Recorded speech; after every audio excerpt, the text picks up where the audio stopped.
Bienvenidos, esto es Fuera de la Caja. Yo soy Macario Schettino, le agradezco mucho que me escuche en este análisis de coyuntura que corresponde a la semana que terminó el viernes 17 de septiembre, que es justo el día en que estoy grabando, y ahora es importante que le aclare la fecha porque usted seguramente me escuchará del martes en adelante, y algunos de los asuntos que vamos a comentar ahorita van a cambiar de manera significativa en el transcurso del fin de semana, y creo que por eso vale la pena aclarar la fecha. Esta semana hubo muy poca información económica, realmente lo único así interesante que tenemos se publicó este viernes. Es el indicador oportuno de actividad económica que nos dice, grandes rasgos, que entre mayo y agosto la economía mexicana creció prácticamente cero. Como ya habíamos comentado, hemos estado en dos escalones, uno de octubre a marzo, ahí tuvimos un crecimiento entre marzo y mayo, y de mayo para acá otra vez estancados. Esperemos que esto cambie. Sin embargo, bueno, pues no hay una señal muy clara de por qué debería cambiar. En materia política, pues esta semana se celebró el aniversario de la independencia de México, como ya sabemos, con el grito, ahora con el Zócalo vacío nuevamente, y un detalle particular fue la invitación del presidente de México al dictador cubano para que estuviera presente en el desfile militar del día 16, en un lugar de honor, que incluso tomara la palabra, algo muy poco usual en nuestras celebraciones de independencia. Tener invitados extranjeros no es frecuente, y menos que se les deje hablar, pero pues así se hizo. Y en el desfile pues se ubicó al embajador estadounidense que acaba de llegar a nuestro país, en un lugar ahí lejano donde pues fuera evidente que se le está despreciando con toda claridad, para que no haya ninguna duda al respecto. Esto es relevante porque el sábado debe llevarse a cabo una reunión de los países miembros de esta Comisión Económica Latinoamericana que se le ha dado vida recientemente. Es un grupo creado en más de 10 años, 11 años en Brasil, pero a instancias de los bolivarianos, para pues tener una organización que estuviera haciendo, digamos, contrapeso a la OEA. Yo entiendo que desde el principio esa era la idea. Brasil ya se salió de esta organización, aunque ahí se fundó. Los demás ahí siguen, y pues ahora aparentemente se quiere dar un nuevo impulso a esta organización, con la idea efectivamente de ser contrapeso de la OEA, o en su caso pues sustituirla como esta gran asociación latinoamericana que está en contra de Estados Unidos. Esa es grandes rasgos la idea. Brasil no está, como le digo. El presidente argentino no pudo venir porque trae un problema político mayúsculo en su país, perdieron la elección, y pues hay una rebelión de los peronistas en contra del presidente, encabezada esta rebelión por la vicepresidenta Cristina Kirchner, pues que está viendo a ver cómo le hace para regresar al poder, que es lo que le importa, y para evitar que la metan a la cárcel por todo lo que ha hecho, ella, su hijo, el amigo de su hijo y todos los demás. Entonces no van a estar dos países importantes. No sé si Uruguay y Ecuador, que ahora son gobernados por grupos políticos distintos a los bolivarianos, estén interesados en este juego. Vamos a verlo. Y los demás, bueno, pues a ver qué hacen. Esto está ocurriendo en medio de una semana que internacionalmente es muchísimo más importante, y que, le digo, vamos a estar viendo muchos eventos en los próximos días, y por eso mi insistencia en aclararle cuándo estoy grabando. El lunes de esta semana, el martes, se hizo público que Estados Unidos le vende a Australia submarinos nucleares. Esto lo hace en el marco de un convenio, de un acuerdo entre Australia, Reino Unido y Estados Unidos, como una alianza que intenta frenar militarmente a China, específicamente en su espacio marítimo cercano, en los mares del sur de China y del este de China, que para ese país son parte de su territorio, aunque no lo sea así en términos de derecho internacional, pero ellos quieren considerarlo propio y se van apropiando de las islas que están ahí en contra de lo que dice el derecho internacional y en contra de la voluntad de los países vecinos que también tienen reclamos territoriales. Entonces China ha estado creciendo mucho en términos marítimos y pues esto es una medida de contrapeso, pero Australia iba a comprar submarinos a Francia, son otros submarinos, no son iguales. Técnicamente todo indica, los que está vendiendo Estados Unidos son mejores, pero pues lo hicieron sin avisarle a Francia y entonces ya se armó el drama. Francia llamó a consultas a sus embajadores de Estados Unidos y de Australia, lo que significa en términos diplomáticos, por un lado, regañar a los embajadores por no darse cuenta a tiempo de lo que estaba ocurriendo, pero también mostrar una molestia muy clara a los gobiernos de estos países en una de las medidas pues más importantes que se pueden tomar antes de romper relaciones. No creo que lleguen a eso, pero de momento pues ese es el golpe. Esto para la Unión Europea está mostrando que es probable que la idea de Francia de hace tiempo sea correcta y que la Unión Europea tiene que buscar cómo defenderse ella misma y dejar de depender de Estados Unidos, pero mientras lo hacen, pues ya se enojaron y esto va a ser un asunto complejo. China también se molestó porque, le digo, esta alianza nueva, Australia, Reino Unido, Estados Unidos, es evidentemente en contra de ellos, y lo que hicieron fue mandarle un mensaje a Taiwán, que no se le olvide que es parte de China, que no van a permitir jamás la independencia de Taiwán, así que ni le piensen a eso. Y entonces pues la tensión entre China y Estados Unidos se eleva un poco. Creo que no estamos cerca de algún enfrentamiento militar ni mucho menos, pero es una tensión mayor que la que había antes de eso. China además tiene ahorita un asunto interno bastante serio. Probablemente para cuando escuche usted este podcast ya haya oído hablar de una empresa llamada Evergrande. Es una gran empresa inmobiliaria china, apenas se había cambiado de nombre a este Evergrande, antes tenía un nombre chino, y pues es la segunda inmobiliaria más grande en términos de desarrollos, de ventas, y ya empezó a incursionar en varios otros negocios, como ocurre frecuentemente con este tipo de grandes emporios, pues están quebrados. Y esto empezó a ser notorio a fines del año pasado, cuando China decidió empezar a controlar a los grandes empresarios, en parte por temas de control político. El señor Xi Jinping, ya sabe usted, es el nuevo Mao, un verdadero emperador, no un presidente como Hu Jintao, como Deng Xiaoping, que ni siquiera fue presidente nunca de ese país. No solo se buscaba controlar políticamente a estos grandes empresarios, sino también empezar a limpiar temas de corrupción y sobre todo tratar de frenar un problema que ha ido creciendo en China y que pues yo he estado escribiendo al respecto desde hace como 10 años, y se trata de una deuda creciente, un problema financiero muy grande en China, que viene de la forma de crecimiento de ese país. Como usted sabe, hay una forma de crecer que consiste en invertir mucho. Si usted invierte mucho, pues va a tener una economía cada vez más grande. Lo único que se necesita para invertir mucho es ahorrar mucho, o lo que es lo mismo, que la gente deje de consumir.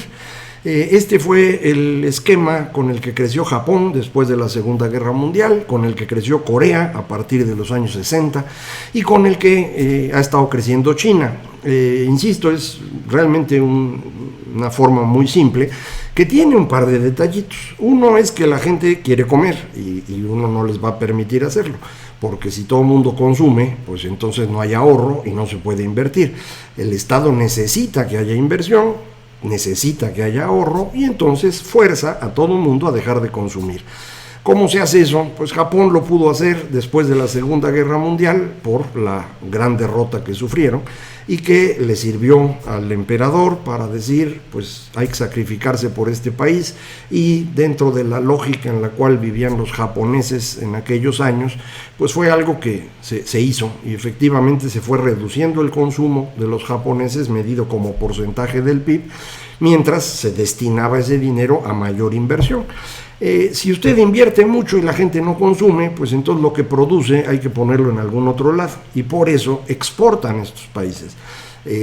Por años se decía que Japón y Corea habían crecido con un modelo promotor de exportaciones y se le comparaba contra el que usamos en América Latina de sustitución de importaciones. En realidad no es que Japón y Corea promovieran exportaciones, promovían la inversión. Las exportaciones les sobraban y lo que necesitaban era colocarlas fuera, incluso a costo, sin ganar nada. El chiste era que se pudiera sacar esa producción para mantener una inversión creciente. Por eso muchas acusaciones de dumping en el comercio internacional contra Japón, contra Corea y sobre todo recientemente contra China. China llevó este modelo a niveles que no se habían visto, manteniendo el consumo de los chinos en un nivel extraordinariamente bajo, con inversiones que superan el 50% del PIB. Esto es una cosa increíble, pero para hacer esto, pues esta cantidad de inversión no hay cómo sacarla. Una parte muy grande de esa inversión era en desarrollo inmobiliario, de departamentos, casas que nadie nunca va a comprar. Esta es la falla que tiene este modelo. Japón lo pagó. Recuerde usted la crisis de fin de 89, principios de 1990, Japón se viene abajo la burbuja inmobiliaria y desde entonces Japón no crece. Corea ha logrado evitar un golpe de ese tamaño, pero su crecimiento se ha ido reduciendo notoriamente desde la crisis de Asia de 1996-98. Pues China está en ese punto.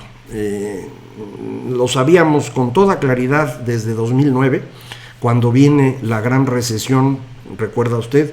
Justamente en estas fechas, el 15 de septiembre del 2008, Lehman Brothers anuncia que quiebra, que está fuera, que nadie lo va a rescatar. Al lunes siguiente se entera todo el mundo que AIG, una empresa inmensa, financiera y de seguros, estaba en la misma circunstancia y ahí viene la gran recesión. Usted recuerda, un rescate bancario inmenso, más o menos similar al Fobaproa de México, pero pues para una economía muchas veces mayor, pero también representó cerca del 20% del PIB, lo que costó Fobaproa, lo que costó esta gran recesión al PIB de Estados Unidos, y probablemente estemos hablando en China de algo similar, no está claro todavía. En este momento la única empresa que está realmente en problemas es esta que le comento, Evergrande, que no va a poder pagar y que pues entre el lunes y el miércoles tiene que hacer un desembolso muy grande que no va a pagar, y el gobierno chino ha insistido, pues nosotros no vamos a pagar tampoco, o sea, no esperen un rescate. Entonces la va a dejar quebrar y ahí vamos a ver de qué tamaño es el contagio. ¿Por qué puede haber contagio? Porque esta empresa emitió bonos para tener recursos con los cuales comprar tierra y ponerse a construir viviendas, las cuales pues fue colocando contra pues pagos adelantados. Parece que hay cerca de 2 millones de viviendas que pues ya le pagaron en parte y que no están y que no van a estar nunca, no se van a poder hacer. Pues esto es un número muy grande de personas que se va a enojar a partir de la próxima semana y que el gobierno chino va a tener que ver cómo administra. Está el problema de la deuda que tiene esta gran constructora, orden de 300,000 millones de dólares. Está el problema de que su papel comercial fue utilizado como un instrumento de cambio, como si fuera moneda, porque no tenían efectivo y empezaron a pagar con papel comercial, y se empezó a utilizar. Para eso el gobierno chino, hoy mismo viernes 17 de septiembre, le metió 14,000 millones de dólares a su mercado para evitar que haya un problema de circulante, pero pues esto no cubre todo, estamos hablando nada más de un pedacito. Falta ver, insisto, el efecto de los bonos y el efecto más importante sobre el ritmo de construcción. Probablemente usted haya visto en algún documental esta famosa información de que en muy pocos años China ha utilizado más acero y más concreto que Estados Unidos en toda su historia. Probablemente sea cierto, yo nunca me he puesto a revisar la cifra, pero el caso es que van a dejar de usarlo, y muy rápido, tan rápido que el acero empezó a perder valor en los mercados desde hace unos meses y prácticamente se derrumbó al cierre de esta semana. Vamos a ver cómo se pone en la próxima, y va usted a ver entonces una caída en la dinámica china. Le decía yo que desde 2009 sabíamos que venía esto, porque cuando viene la crisis, la gran recesión, todos en el mundo lo que trataron de hacer fue pues aguantar el golpe, apoyando el consumo de su población. China estaba justo en el momento que pensaban hacer este proceso de reducir inversión para fomentar consumo, para equilibrar pues lo que en Japón no les dio tiempo y en Corea poquito más, pero no perfecto. Pues China pensaba hacerlo. Cuando viene la gran recesión, China dice no, mejor seguimos invirtiendo, porque si no se nos va a caer el crecimiento y la gente se va a poner violenta. De manera que volvieron a meterle dinero a inversión, y de entonces para acá hemos tenido un crecimiento de la deuda de los hogares de prácticamente 10 veces, 1000%, si quiere usted. Y esto significa que pues, los hogares traen deudas muy grandes, no tienen recursos que fluyan en la cantidad que necesitan, y entonces el consumo va a venirse abajo en China.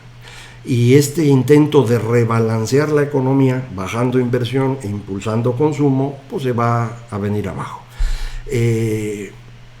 Esto en el momento en el cual estamos frente al ascenso de esta nueva coalición en contra de China de parte de los anglosajones, pues hay que ver cómo lo interpreta el gobierno chino en términos de si es una oportunidad o una amenaza. Una oportunidad porque pues para distraer del conflicto interno que va a provocar la crisis financiera, pues podría decir el problema son aquellos que son los que nos han metido en esta crisis financiera y vamos contra los anglosajones. O puede ser una amenaza, interpretar que en el momento en el que China se debilita financieramente, pues Estados Unidos quiere aprovechar para apoyar la independencia de Taiwán.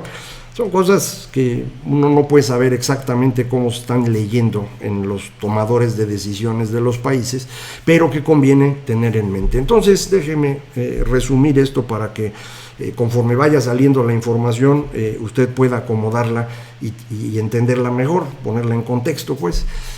Tenemos entonces una nueva alianza anglosajona, Australia, Reino Unido, Estados Unidos, para enfrentar a China, que ha causado un gran enojo en la Unión Europea. Le dio vida nueva al Reino Unido después del Brexit, le dio vida nueva a Estados Unidos después de su gran fracaso en Afganistán, le ayuda a Australia a defenderse de una China que era cada vez más amenazante. Entonces para ellos pues está funcionando, pero insisto, genera este enojo en la Unión Europea. Y la segunda cosa relevante a nivel internacional de esta semana pues es esta quiebra muy probable de esta empresa Evergrande, que usted conocerá sin duda en esta semana. A partir del lunes 20 empezará a haber noticias por todos lados y vamos a ver cómo se va administrando. Una gran cantidad de financieros cree que el gobierno chino va a rescatar. El gobierno chino ha anunciado que no. Se entiende por qué no. Si lo hace, va a tener que mantener un sector inmobiliario profundamente ineficiente, artificialmente vivo, y realmente lo que conviene es tarde o temprano hundir esa burbuja. A lo mejor no querían hacerlo como se está presentando, pero pues no hay muchas opciones, hay que actuar. El gobierno chino tendrá que ver cómo administra el conflicto con la gente. Son muchas personas, varios millones de personas que van a resultar dañados directamente. Y luego vamos a tener que ver cómo se empiezan a acomodar los mercados que están asociados a la cadena de producción de las viviendas, que no es cosa menor, insisto, desde acero, concreto, a otro montón de cosas, y lo que va después, que es cómo las familias acumulan riqueza en su vivienda para con ello vivir de una mejor manera. Si se pierde esa parte, el patrón de consumo de los hogares cambia notoriamente, y eso en este momento para China puede ser dificilísimo. Está teniendo problemas para exportar por el conflicto con Estados Unidos y justo ahora se le cae el consumo interno. Entonces van a ser días muy interesantes. A lo mejor aquí en América Latina, en México en particular, andan muy interesados que si la OEA, que si Cuba, que si México. La verdad, para lo que está pasando ahorita en el resto del mundo, somos, como lo hemos sido muchas veces antes, una burla. Muchísimas gracias por escucharme. Yo espero que nos veamos la próxima semana y que las noticias no sean malas. Esto fue Fuera de la Caja.